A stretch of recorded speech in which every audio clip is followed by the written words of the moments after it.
Aloha! Today my presentation focuses on the phenomenon of Celtic dancing. The style of dancing has become extremely popular and competitive in the last couple of decades. It's pronounced as Celtic or Celtic dancing. This growing dance originated in Ireland as it imitates the early traditions of folk dancing. It is a fast-growing phenomenon around the world. Celtic dancing, or river dance, is a theatrical show consisting of traditional Irish step dancing, notable for its rapid leg movements, while body and arms are kept largely stationary. First, I just wanted to cover some of the general information about Ireland, also known as the Emerald Isle or the Island of Saints and Scholars. Ireland is the third largest island group in Europe. If you look at the map on the bottom right, it shows that Ireland is located northwest of continental Europe. In the middle, the picture outlines Ireland and its political boundaries. It's separated between the Republic of Ireland on the bottom and Northern Ireland on the top. Their flag of 3 vertical stripes represents the religious division. The green represents the Catholic majority, orange representing the Protestant minority, and the white represents the peace held between them.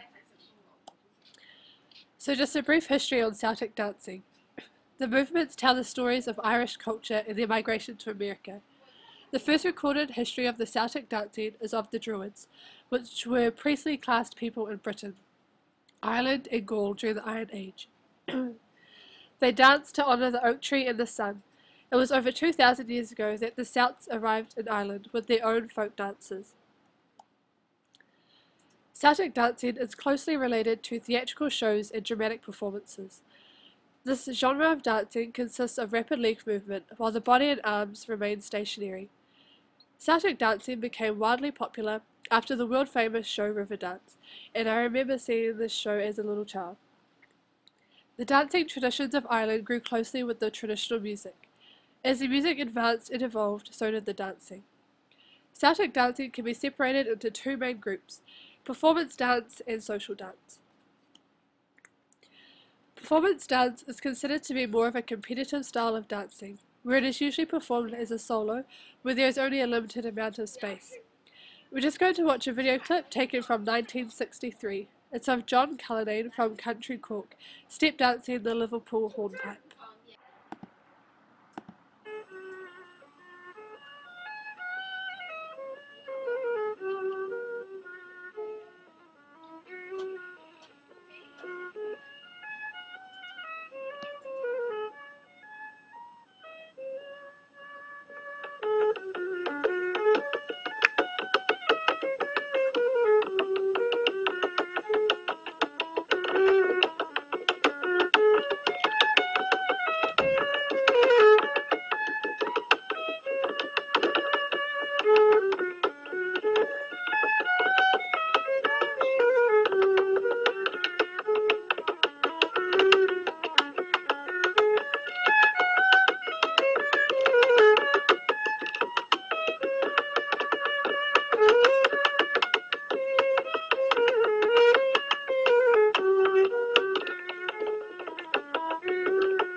In contrast to performance dancing, we have social dancing. Social dancing is again split into set dancing and ceilidh dancing.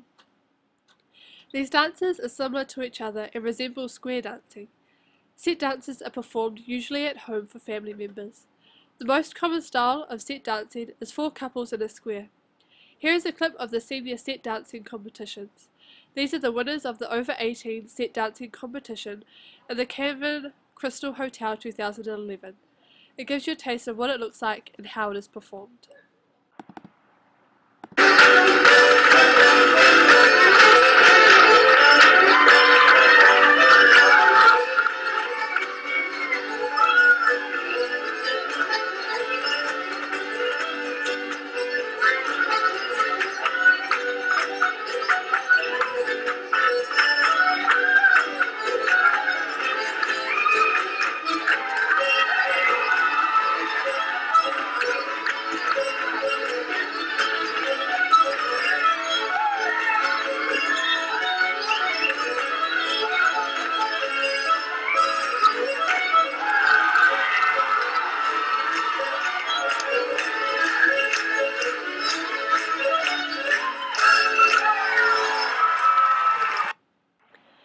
The other style of social dancing is Celie dancing, which is usually taught by the dance masters.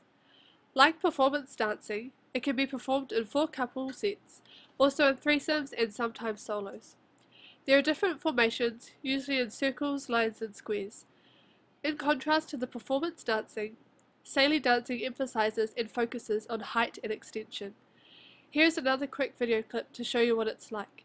This footage is taken from the Senior Parade of Champs at the World's Irish Dance Competition in 2010.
A big part of the Irish dancing phenomenon is the ornate costumes.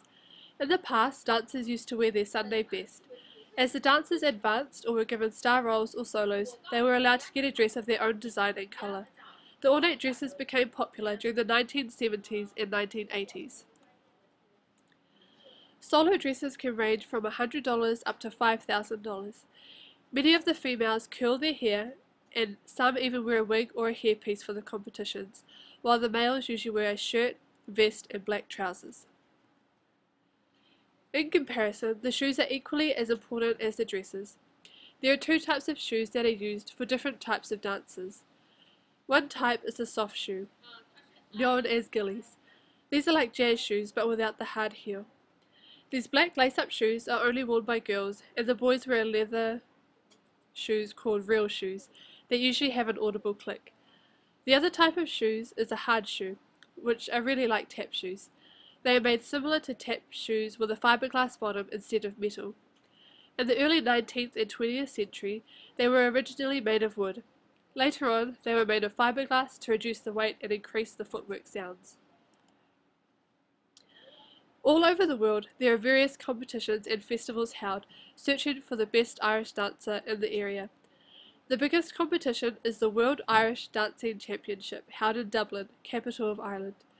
This annual competition is held around Easter time in April, with over 6,000 competitors. Ages range from as young as 10 up to senior adults. Each competitor puts in hours of practice every day. Dancing is so important to families, and for some, more important than education. These dancers live and breathe dance, and it is their life. They are dedicated to their art, so much so that they practice when they are sick and injured. There is no room for error. I found a documentary that focuses on the lives of dedicated Irish dancers and what they go through. Here is the trailer for that film.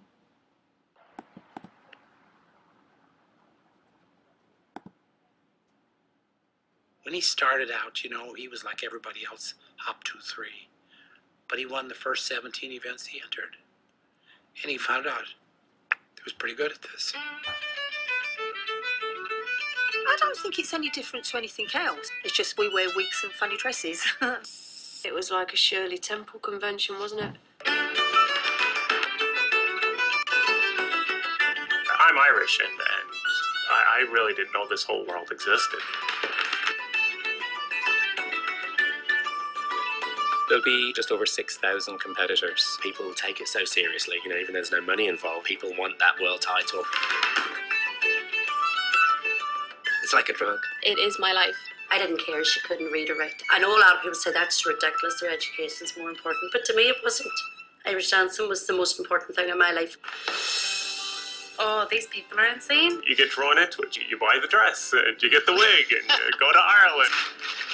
He'd spend 7 hours in the living room with the carpets rolled up. It was living and breathing dance for him. She had been dancing on a broken foot. My mom was like, you can't dance. And I was like, I can, watch me. If I nail every beat, then it's just going to be one of the best sets anyone's ever done. If you do it wrong, you have to get it right. Pick it up! I need to win it soon if I'm going to win it. Don't I? Yeah, 14 years we've waited, so.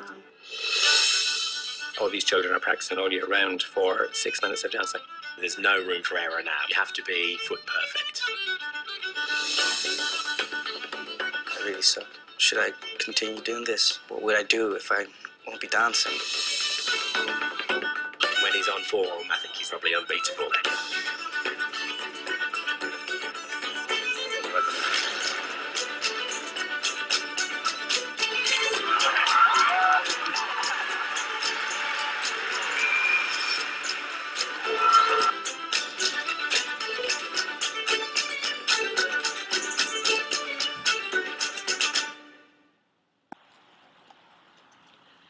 Celtic dancing has become such a phenomenon, a popular sport all around the world. Along with the fancy and ornate dresses come the endless hours of practice and complete dedication. Through watching the documentary Jig, it has given me a wider perspective on the dedication and hours that are put in to this wonderful art.